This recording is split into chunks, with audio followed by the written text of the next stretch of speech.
Basically कोई भी एक आर्टिस्ट जो होता है he should be well versed with his art, यानी कि वो ऐसे ही उठ के एक आर्टिस्ट बन गया ऐसा नहीं होना चाहिए।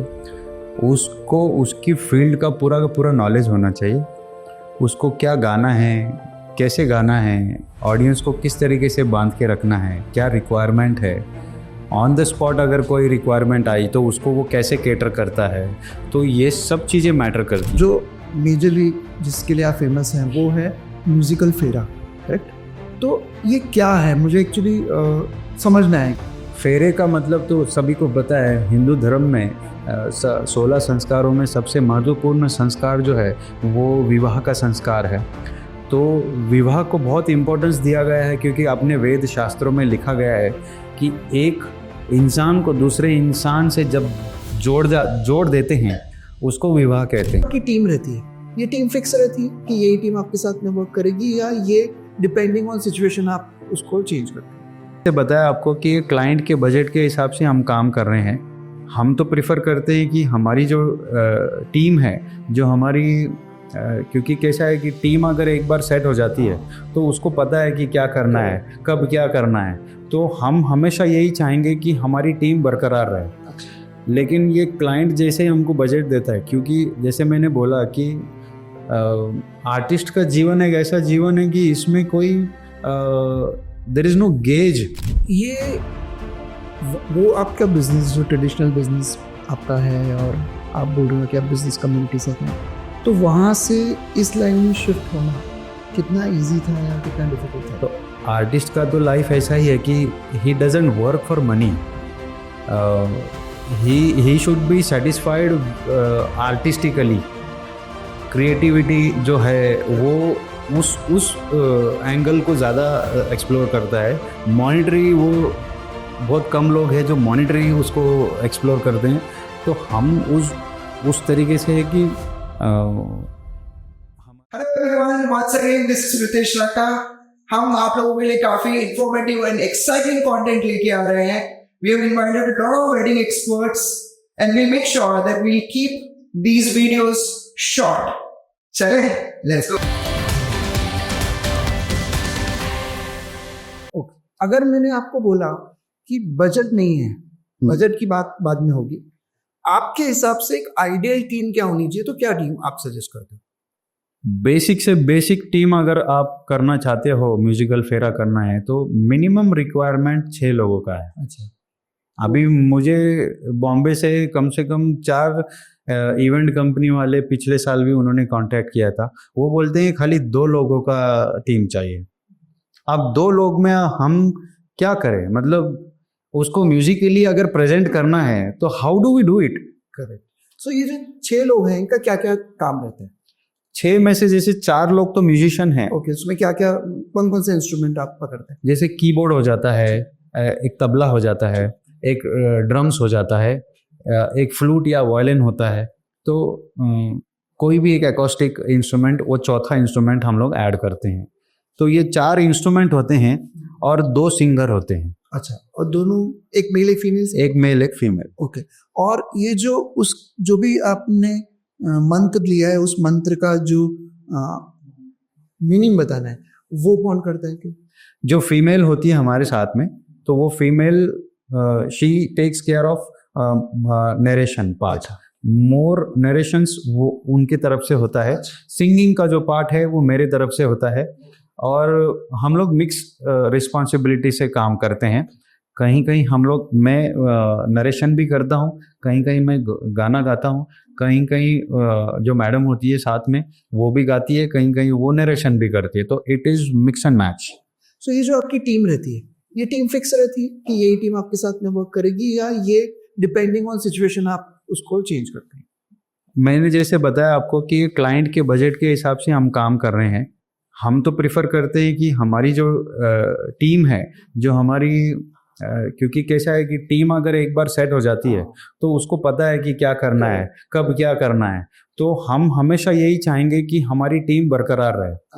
लेकिन ये क्लाइंट जैसे ही हमको बजट देता है, क्योंकि जैसे मैंने बोला कि आर्टिस्ट का जीवन एक ऐसा जीवन है कि इसमें कोई there is no gauge how to gauge the how to gauge the artist on his capability, your capacity or level, what kind of a artist he is. वो पूरे के पूरे 1000 लोग अगर शादी में होंगे, उसमें से मुश्किल से 5 लोग जो होंगे वो कानसुरे होंगे, जिनको पता चलेगा अगर एक नोट भी गलत बजाई तो वो उधर से ऐसा ऐसा मुंडी हिलाता है, भले हमको नहीं दिख रहा है वो, लेकिन उसने मुंडी हिलाई अगर उधर, और बाद में आके हमको अगर बोला तिकडे तू चूक केली बाबा, उधर तुमने कुछ तो भी गलत बजाया, तो हमारे लिए वो जो पैसे लिए हैं वो हमारे लिए जीरो हो गए, क्योंकि हमारी इज्जत चली गई वहाँ पर, क्योंकि हमारी मिस्टेक उसने पकड़ी. वी आर नॉट बॉदर्ड कि वो 1000 लोग क्या कर रहे हैं, क्योंकि उनकी बेचारों की कोई गलती नहीं है, लेकिन वो 5 लोग जो है, हम एक्चुअली काम आर्टिस्ट वो 5 लोगों को खुशी देने के लिए कर रहा है, क्योंकि वो 5 जो है वो वेल ट्रेंड लोग होंगे जिनको पता होगा संगीत क्या है. और उनको अगर बोले कि भाई कितने पैसे लिए, तो अगर मान लो क्लाइंट ने उनको बोला कि इतने पैसे लिए है, इतने पैसे क्यों दिए इसको, इसकी तो उतनी औकात ही नहीं है, इतने पैसे देने की जरूरत ही नहीं थी, क्योंकि ये तो गलत बजा रहा था, ये तो गलत गा रहा था. अगर उसने ये बोल दिया तो फिर हमारा तो खत्म ही हो गया कहानी. तो ये जब आप म्यूजिकल फेरे किसी क्लाइंट के लिए करते हैं, तो जब उनसे आप बात करते हैं तो क्या क्या चीज़ें आप समझना चाहते हैं कि भाई क्या क्या इन्फॉर्मेशन आपके पास में होना चाहिए ताकि आप एक अच्छा प्रोग्राम उनको आप दे सकें? बेसिक एक इन्फॉर्मेशन रहती है कि क्लाइंट क्या कास्ट के हैं. जनरली जो हिंदू धर्म के जो जातियां हैं, जैसे कि अग्रवाल्स हैं, मारवाड़ीज हैं, गुजराती है, जैन्स है, सिंधी है, पंजाबी है, ये जो कुछ जातियां हैं, ज़्यादातर ये इनके जो ट्रेडिशंस है ऑलमोस्ट लगभग सेम है. तो ये जो जातियों में आज तक हम काम कर चुके हैं. बाकी जैसे जो जातियां होती है, जैसे महाराष्ट्रन भी करते हैं, तो महाराष्ट्रन जो होते हैं वो उनके अलग एक भट्ट जी होते हैं, और वो भट्ट जी जो बोला दैट इज़ फाइनल, उनके लिए वो फाइनल है. They don't want to change the tradition, क्योंकि उनके पेरेंट्स या उनके जो दादा दादी है, they dominate decision powers in house.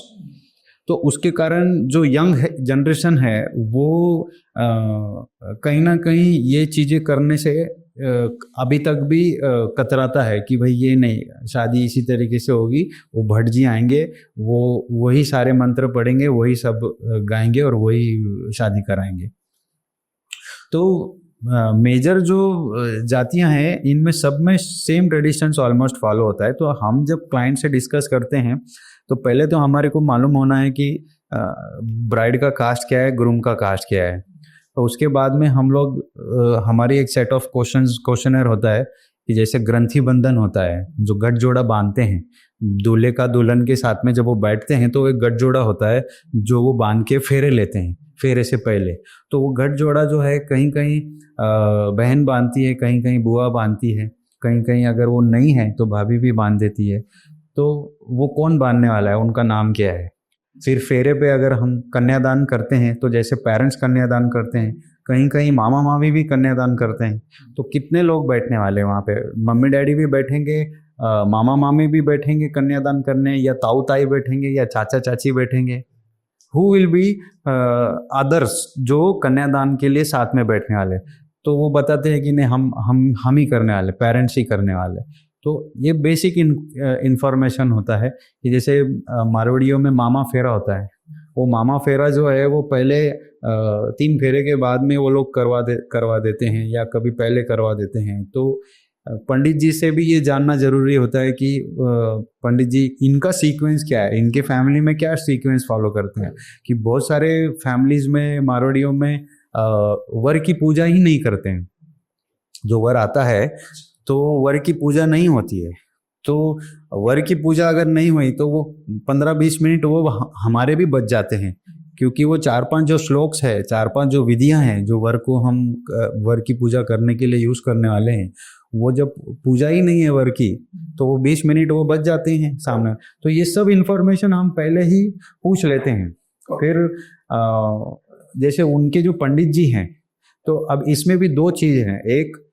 एक हमारी टीम के पंडित जी भी अगर हम लेके आए हैं तो वो एक ऑप्शन हम सामने वाले को, क्लाइंट को बताते हैं। एक वो बताते हैं कि हमारे ये पंडित जी, हमने इनको बुक किया हुआ है शादी के लिए, तो हम वो पंडित जी से पंडित जी का नंबर उनसे लेते हैं। हम लोग पंडित जी को कॉल करके उनसे उनके घर पे, उनके ऑफिस में जाके मिल के समझ के आते हैं कि पंडित जी ये शादी है आपकी 10 दिन के बाद में, तो ये शादी में आप किस तरीके से फेरे कराने वाले हो, क्या क्या मतलब सीक्वेंस क्या है, प्रोसीजर क्या है, सीक्वेंस क्या है। सीक्वेंस का ही खेल है कि पहले आप ग्रंथि बंधन करोगे या पहले आप हस्ते मिलाप करोगे, क्या करोगे, कन्या को साथ में बिठाओगे या कन्या बाद में एंट्री करने वाली है।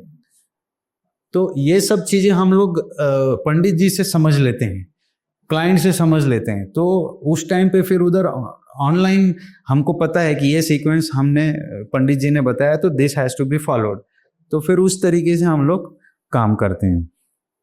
तो मेरा एक क्वेश्चन उठता है इसके ऊपर, मुझे पता नहीं कि आपके लिए राइट क्वेश्चन होगा या नहीं होगा। ऐसा चेंजेस क्यों हैं कि किसी के लिए सब हिंदू धर्म मानने वाले हैं, तो ऐसा चेंजेस क्यों है या कैसे हो गया, या इसका क्या रीज़न है कि आप जैसे बोल रहे हो कि किसी की फैमिली में हस्त मिलाप पहले हो रहा है, तो किसी की उसमें गठ झोला पहले हो रहा है, तो किसी की उसमें कुछ और चीज़ पहले हो रही है। सीक्वेंस ऊपर नीचे क्यों होता है? देखिए, ये जैसे अगर हम ह्यूमन इवोल्यूशन स्टडी करेंगे, 4 से 5 हज़ार साल पुराना ह्यूमन इवोल्यूशन है। आज की तारीख में अगर आप 20 किलोमीटर दूर जाओ तो आपको भाषा भी चेंज मिलेगी, आपको खाना भी चेंज मिलेगा। तो पहले ओरल ट्रेडिशन हुआ करता था, पिछले 800-1000 सालों से रिटन ट्रेडिशन शुरू हुआ। तो जब ओरल ट्रेडिशन था, गुरु ने शिष्य को बताया या दादा ने बेटे को बताया, बेटे ने अपने बेटे को बताया, तो जब वो वर्बली ट्रांसफर हो रहा है, कम्युनिकेशन हो रहा है, तो उन्होंने क्या बताया और आपने क्या लिया, उसमें डिफरेंस पॉसिबिलिटी है कि डिफरेंस है। फिर वो वापस से उन्होंने अपने बेटे को बताया, वापस से सेकंड कम्युनिकेशन हुआ। तो उन्होंने क्या बताया और उन्होंने क्या पर्सपेक्टिव लिया, उनकी क्या नॉलेज है, उस पर्सपेक्टिव किस तरीके से वो देखते हैं या क्या समझ रहे हैं, उसको कौन गेज करेगा और कैसे गेज करेगा। तो देयर इज ए पॉसिबिलिटी कि ये चेंजेस धीरे धीरे आए, और फिर क्या होता है कि जिस प्रांत में हम रह रहे हैं, उस प्रांत में उस जाति में क्या ट्रेडिशन चल रहा है, हम वहाँ पर थोड़ा मिक्स होने के कारण, जैसे अगर अभी हम देखोगे कि जब हम बंगाल में शादी करने जाते हैं, अग्रवाल की बंगाल में शादी करने जाते हैं कलकत्ता में, तो वहाँ पर शगुन के तौर पे मच्छी चढ़ाई जाती है। अग्रवाल लोग मच्छी नहीं खाते, आप समझ रहे हो। तो हर जगह, हर प्रांत में ट्रेडिशन बदली होता है। यहाँ पे महाराष्ट्र में हम बोलेंगे मीठे के नाम पे पूरनपोली खिला दो, लेकिन वहाँ पे कलकत्ता में लोगों को पता ही नहीं पूरनपोली क्या है ना। फिर वहाँ पे कलकत्ता में मेहंदी नहीं लगाते, वो लोग अलता लगाते हैं। अलता रेड कलर का, गेरुआ कलर का अलता होता है, वो दुल्हन को वो अलता लगाते, पैरों पे अलता लगाते। यहाँ पे अगर हम पूछेंगे अलता क्या है तो शायद लोगों को पता भी नहीं होगा अलता क्या है। तो कुछ ना कुछ ये इतने सालों से चले आ रहा है कि ये किसने चेंज किया, क्यों किया, इसका कोई स्पेसिफिक आंसर मुझे तो पता नहीं है कि क्यों ये ऐसा हुआ है करके। ओके, बट इंटरेस्टिंग है ये, हाँ, कि आपको हर एक फैमिली से समझना पड़ता है कि उनका क्या सीक्वेंस है, उनके पंडित जी क्या उसमें डिफरेंट या क्या नया लेके आ रहा है। हाँ, उससे आपको काम करना पड़ेगा। जैसे कि किसी खानदान में कुछ एक रिवाज की हम लोग बोलते हैं कि ये हमारे घर में ये आन है इसकी, यानी कि मतलब हम ये ट्रेडिशन नहीं कर सकते क्योंकि कुछ ना कुछ उस टाइम पे पास्ट में कुछ ऐसा घटना घटी होगी कि हमने ये करना बंद कर दिया, उस दिन के बाद हमने ये करना बंद कर दिया। तो ऐसे भी पॉसिबिलिटी है कि कोई करता है कोई नहीं करता है। तो ये सब चीज़ों का स्पेसिफिक आंसर हमको तो पता नहीं है, और कितना भी हुआ तो जो पंडित जी है वो हमसे ज़्यादा ज्ञानी है, क्योंकि बचपन से उन्होंने शास्त्र पढ़ा हुआ है, हमसे ज़्यादा ज्ञानी है वो। तो उन्होंने जो बोला वो हम समझ के लेते हैं। कभी कभी हम प्रश्न पूछते हैं पंडित जी से कि पंडित जी ऐसा क्यों है करके, तो वो अपने लेवल पे आंसर देते हैं और वो हम समझ के ले लेते हैं, बट स्पेसिफिक आंसर हमको नहीं मिलता है। अरविंद जी, आपका जो प्रोफेशन है, जैसा कि हमारा बात हुआ कि ये काफ़ी नया प्रोफेशन है, देखा जाए तो 10 साल से हो रहा है, तो एक जो क्लाइंट है उनको कैसे समझे कि उन्होंने राइट एजेंसी को ये काम दिया है और राइट प्राइस पे ये काम दिया है, इसका क्या मापदंड है, या कैसे वो ये मेक श्योर करे कि ओके ठीक है ये एजेंसी राइट है और ये प्राइसिंग राइट है? तो ब्रिजेश, एक सबसे इम्पोर्टेंट चीज़ इसमें यह है कि आपका पास्ट क्या है, आपका बैकग्राउंड क्या है, आप किस फैमिली से बिलोंग करते हो, आप सक्षम हो क्या नहीं। अगर आप मान के चलो कि एक बड़ी शादी कर रहे हो जिसमें 1 करोड़ 2 करोड़ रुपया खर्चा होने वाला है, तो उस 1 करोड़ 2 करोड़ को लेके उसको कैसे कैसे खर्चा करना है, अगर ये आपको पता ही नहीं है तो आपका भी टाइम वेस्ट कर रहे हो और क्लाइंट का पैसा और टाइम दोनों वेस्ट कर रहे हो। तो सबसे इम्पोर्टेंट चीज़ इसमें है कि आपके पास्ट काम क्या है। क्या आपको, अगर मान लो एज अ क्लाइंट मैंने पूछा कि आपने पिछले सीजन में किस किस का काम किया है, आपका कोई क्लाइंट है क्या, हमको कुछ रेफरेंस मिल सकता है क्या, तो क्या आप बिंदास होके उसको 5 क्लाइंट का नाम और नंबर, मोबाइल नंबर ऐसे दे सकते हो क्या कि सर ये हमारे क्लाइंट्स है, आप इनसे हमारे हिस्ट्री पूछ लो। आप नंबर दे रहे हो, इसका मतलब ये है कि यू आर फुल कॉन्फिडेंट कि मैंने ये क्लाइंट का काम किया है and the client is happy with my work. ठीक है, अपन कॉस्ट की अभी बात ही नहीं कर रहे, अपन काम की बात कर रहे। तो अगर आप खुद होके क्लाइंट को बोलते हो कि ये हमारे पास्ट क्लाइंट्स है, इनके ये नंबर है, इनके ये नाम है, आप इनसे हमारे बारे में डिटेल ले लो, आपको जिस तरीके से पूछना है इनको, आपको कोई रेफरेंस के थ्रू पूछना है आप पूछिए। अगर ये आपको ऐसा लगता है कि इनका अपने जेन्युइन आंसर आपको मिला, आपका सेटिस्फैक्शन हुआ, तो आप हमको काम दीजिए। ऐसा हमको भी ऐसा नहीं है कि हमको एक दिन में गठड़ी बना के पैसे कमा के यहाँ से भाग जाना है। We want to work continuously for a long term, हमको ऐसा एक दिन का काम नहीं करना है। तो इसमें एक इम्पोर्टेंट फैक्टर ये है कि पास्ट क्लाइंट्स क्या है। दूसरा, मेरा ये हमेशा से मानना है कि nothing is free in this world, everything and anything has its cost. ठीक है, अगर आपने उस क्लाइंट का रात को 2 बजे भी 3 बजे भी फोन उठाया, इसका मतलब उसका कुछ कॉस्ट है, आपने आपकी नींद गवाई उसके लिए कि भाई क्लाइंट का फोन आया, जरा पूछूं क्या प्रॉब्लम है करके। दो इट मे और may not be related to your work, लेकिन उसका एक फुलिश सवाल है, कुछ भी सवाल है कि बारिश आई तो क्या होगा, एक कुछ भी सवाल पूछ सकता है। वो रात को बैठा है, उनके टीम बैठी है, उनका डिस्कशन चल रहा है, उसने फ़ोन खड़का दिया, उसने टाइम नहीं देखा।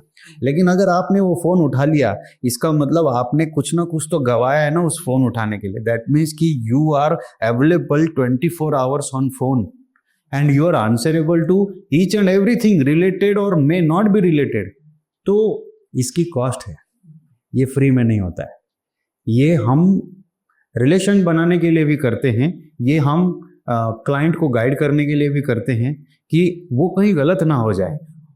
वो गलत नहीं होना चाहिए, हम भी गलत नहीं होने चाहिए। तो ये दोनों म्यूचुअल तरीके से जब काम होता है तो ही प्रोग्राम सक्सेसफुल इम्प्लीमेंट होता है और एग्जीक्यूट होता है। तो ये दूसरी पॉइंट हो गई कि you are available 24 hours, answerable 24 hours. और थर्ड हो जाती है कि आप किस लेवल की सर्विस देते हो, आपके पास मैन पावर क्या है, आपके पास में खुद का स्टॉक क्या है, कि आप एंड टाइम पे आपको बोला कि भाई यहाँ पर भी 2 स्पीकर लगने वाले हैं, और आप बोलेंगे नहीं मेरे पास तो है ही नहीं, ना मेरे पास और कोई जुगाड़ है, अभी इमीडिएटली आधा घंटे में कोई लाके नहीं देगा। हो सकता है ना, ये पॉसिबिलिटीज है। तो उस टाइम पे अगर आप बैकफुट पे आ गए कि नहीं अभी ये तो हमारे इसमें था ही नहीं, ये हमारे इसमें था ही नहीं, ये डिस्कस हुआ ही नहीं था सर, अगर आपने बोल दिया ये डिस्कस हुआ ही नहीं था, तो फिर आप जो पैसे ले रहे हो, भले वो कोई भी अमाउंट ले रहे हो, आप उसको जस्टिफाई नहीं कर पाते हो। You should be taking care of each and everything. जितना हो सके क्लाइंट को डिसीजन मेकिंग में मदद करना है, जितना हो सके क्लाइंट के पैसे किस तरीके से बच सकते हैं उसमें उसको मदद करना है, और जितना हो सके उसको best of the best service अपनी तरफ से प्रोवाइड करनी है। जब आप ये सब चीज़ों का ध्यान रखते हो तो क्लाइंट जो है वो जब आपको काम देगा और वो आपके काम से खुश होगा, वो आपका दूसरे लोगों को भी ये बताएगा कि भाई इस भाई ने हमारा बहुत अच्छा काम किया है, भले ही ये मार्केट से 5 लाख रुपए एक्स्ट्रा लेता है या 10 लाख रुपए एक्स्ट्रा लेता है, लेकिन वो एक्स्ट्रा पैसा देने के लिए रेडी है, क्योंकि उसको पता है कि he is taking care of everything. It's not easy कि हर एजेंसी जब उधर आ रही है, अगर एक एजेंसी भी फेल होती है तो जो 50 एजेंसी ने काम किया है वो फेल हो जाता है। तो इसलिए every agency has to give its best on that particular time। तो वो सबसे इम्पोर्टेंट आपका फैक्टर है कि आपका बैकग्राउंड क्या है, वो बैकग्राउंड देख के आपको वो काम वो देना चाहिए। कि ये 4-5 चीज़ें हैं जिसके कारण क्लाइंट ने हमको काम मिलेगा हमको अगर लॉन्ग टर्म में। और मैं आपको ये बताता हूँ कि बहुत क्लाइंट ऐसे हैं जो कॉस्ट देखते हैं, लेकिन बहुत क्लाइंट ऐसे भी है जो कॉस्ट नहीं देखते हैं, वो सर्विस क्या मिलने वाली है, बैकग्राउंड क्या है, इंसान कैसा है, झूठ बोलता है क्या, मार्केटिंग कर रहा है क्या, सेल्स पिच कर रहा है क्या, वो सब चीज़ देखता है, वो उस हिसाब से अपने को काम देता है। करेक्ट। तो अरविंद जी, मेरा आपसे आखिरी सवाल एक है कि शादियां तो बिना म्यूजिकल फेरे के भी होती है। एक अगर पंडित जी मिल गए तो भी शादी होती है, और म्यूजिकल फेरे में जैसे आपने बोला 40,000 रुपये से लेकर 10 लाख रुपए लगा के भी होती है। तो क्यों एक म्यूजिकल फेरा मुझे करना चाहिए अपनी शादी में, क्यों मुझे वो पैसा खर्च करना चाहिए? म्यूजिकल फेरा क्यों करना चाहिए, इसके 2 जवाब हो सकते हैं। एक इसका यह है कि जो यंग जनरेशन है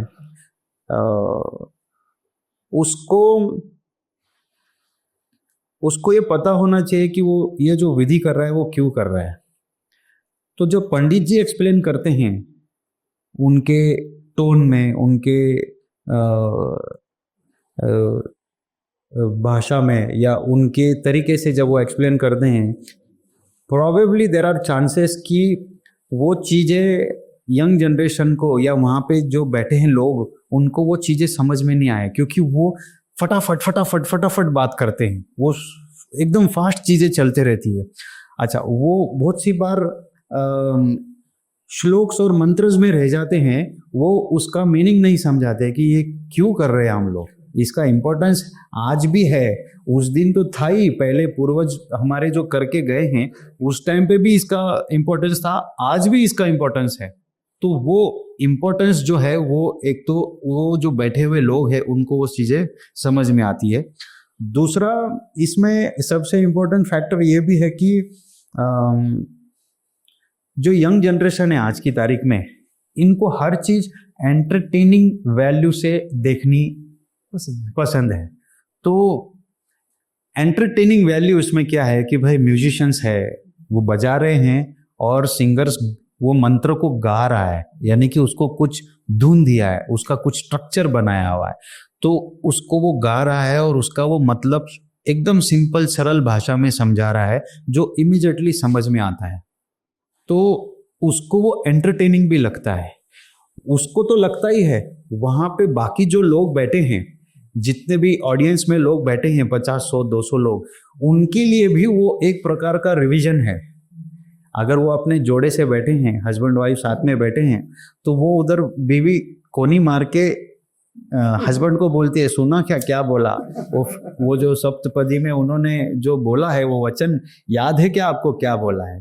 तो उनके लिए भी वो एंटरटेनिंग भी है, और again it's a revision and education for them कि भाई हमको जन्म जन्मांतर तक साथ में रहना है, चाहे कुछ भी हो जाए। 50 साल हो गए शादी को या 60 साल हो गए, छोटी मोटी नोकझोंक होते रहेगी, लेकिन हमको साथ में हाथ डाल के आगे बढ़ते रहना है। तो इसलिए म्यूजिकल फेरा करेंगे तो उससे उनको चीज़ें थोड़ी और अच्छे तरीके से समझ में आएगी, और थोड़ा एंटरटेनिंग भी होगा, थोड़ा एंटरटेनिंग भी होगा, और और थोड़ा एम्बियंस क्रिएट हो जाता है। म्यूजिक हमेशा से बोलते ना, हम बोलते हैं कि म्यूजिक जो है ये धरती पे एक वरदान है। अगर भगवान ने कुछ अच्छी चीज, सबसे अच्छी चीज, पृथ्वी पे बहुत सारी चीज है, पानी है, पक्षी है, झाड़ है, फल पौधे हैं, हर चीज है, लेकिन अगर हम बोले कि सबसे अच्छी चीज भगवान ने धरती को अगर जो वरदान दिया है तो वो है संगीत का वरदान। संगीत नहीं अगर होता तो आप सोचिए कि, आप सोच के देखिए कि जीवन कैसा होता, नीरस हो जाता। मतलब इसमें कोई रस होता क्या? कि कम्युनिकेशन का एक बहुत बढ़िया जरिया है, शब्दों का उसके अंदर बहुत बड़ा योगदान रहा है कि किस तरीके के शब्द यूज करके किस तरीके की संगीत हम पेश कर रहे हैं। तो संगीत जहाँ पर भी होगा वहाँ पर इंसान जो है, इंसान छोड़ो, आप देखिए कि जब भगवान कृष्ण बांसुरी बजाते थे तो गाय जो थी आसपास की वो भी वहाँ पर आके वो संगीत में अपना मगन होके झूमने लग जाती थी। तो ये हम तो फिर साधारण से इंसान है, तो संगीत हमारे जीवन में बहुत बड़ा रोल प्ले करता है। जो भी जहाँ पर भी संगीत होगा वहाँ इंसान बोर नहीं होगा और उसको एक अंदर से एक अलग वाइब्स मिलेगी और एक अच्छी फीलिंग डेवलप होगी, एक हम जिसको बोलते हैं मेस्मराइजिंग फीलिंग उसको महसूस होगी। So Arvind ji, thank you very much, thanks a lot. आपने जो आज के एपिसोड में हमको ज्ञान प्रदान किया है और जो आपका एक्सपीरियंस है वो आपने शेयर किया है, जिससे काफ़ी इन्फॉर्मेशन हमको मिली है, हमारे व्यूअर्स को भी काफ़ी इन्फॉर्मेशन मिली है, उसके लिए धन्यवाद। Thank you very much for coming here. Thank you very much for watching this episode. I hope you enjoyed it. Please don't forget to like, share and subscribe. अगर आपको लगता है कि ये content किसी के लिए important है, please share with them. And in case if you want us to cover a specific topic or content, please comment below. Thank you.